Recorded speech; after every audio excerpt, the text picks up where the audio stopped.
यह कहानी पसंद आए तो लाइक ठोक के जाना, वीडियो को पूरा देखना। अनोखे तरीके से बनाया है और आपके जीवन के लिए उनके पास एक अच्छी योजना है। सच्चाई ये है कि परमेश्वर ने हमारे ग्रह को इसलिए बनाया है कि हम सब उनके साथ एक संबंध रख सके, एक ऐसा संबंध जहां आप असल में उनके साथ अपने मन की किसी भी बात के बारे में बात कर सकते हैं।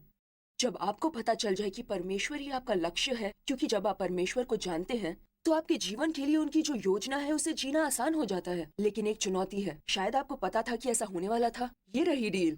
परमेश्वर परिपूर्ण है और स्वर्ग में रहते हैं, और हम उनसे इसलिए अलग नहीं हुए हैं कि वो स्वर्ग में है और हम पृथ्वी पर हैं, बल्कि हम उनसे अलग हो गए हैं पाप के कारण।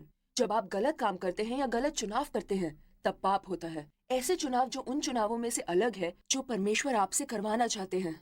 परमेश्वर जानते थे कि हमें वापस स्वयं से जोड़ने का एकमात्र जो तरीका था वो था हमारे उद्धार के लिए अपने इकलौते पुत्र यीशु को भेजना। बाइबल में लिखा है कि परमेश्वर हम पर अपने प्रेम की भलाई इस रीति से प्रकट करता है कि जब हम पापी ही थे तब मसीह हमारे लिए मरा। अब यीशु का जन्म 2000 साल पहले हुआ था और उन्होंने पृथ्वी पर एक पाप रहित जीवन जिया, एक ऐसा जीवन जो प्रेम करने, बीमार लोगों को चंगा करने, दूसरों के साथ परमेश्वर की बुद्धिमत्ता और सत्य को साझा करने के द्वारा प्रदर्शित किया गया था। ये उनके पाप रहित जीवन के कारण है कि यीशु परमेश्वर के साथ हमारे संबंध को ठीक करने में सक्षम थे। यीशु ने हमसे इतना प्रेम किया कि वो हमारे पापों का दंड लेने के लिए क्रूस पर मरे और 3 दिन बाद फिर से जीवित हो उठे। प्रेम का सबसे महान कार्य वो है जो आपके और परमेश्वर के बीच की खाई को पाटता है। यीशु को अपने उद्धारकर्ता के रूप में अंगीकार करने से यहाँ पृथ्वी पर भी परमेश्वर के साथ आपका रिश्ता शुरू होगा। बाइबल में लिखा है कि यदि तू अपने मुंह से यीशु को प्रभु जानकर अंगीकार करे और अपने मन से विश्वास करे कि परमेश्वर ने उसे मरे हुए में से जिलाया तो तू निश्चय उद्धार पाएगा।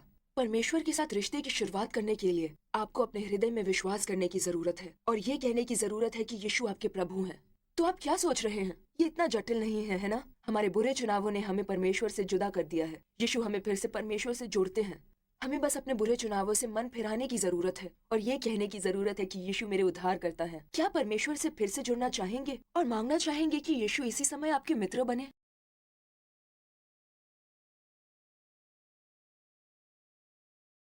परमेश्वर के साथ अपने रिश्ते की शुरुआत करने के लिए बस इस प्रार्थना को दोहराइए।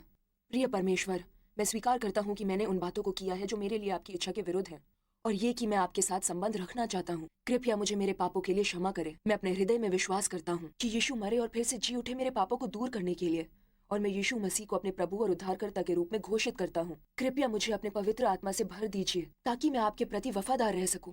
मुझे उद्धार देने के लिए और मुझे अपनी संतान बनने देने के लिए आपका धन्यवाद। कृपया मुझसे बात कीजिए और आपकी आवाज सुनने में और उस मार्ग पर चलने में मेरी मदद कीजिए जिसमें आप चाहते हैं कि मैं जीऊं। मैं आपके साथ इन दोनों जगहों पर यानी पृथ्वी और स्वर्ग में समय बिताने की उम्मीद करता हूँ। मुझे उद्धार देने के लिए और मेरी प्रार्थना सुनने के लिए आपका धन्यवाद। यीशु के नाम पर आमीन।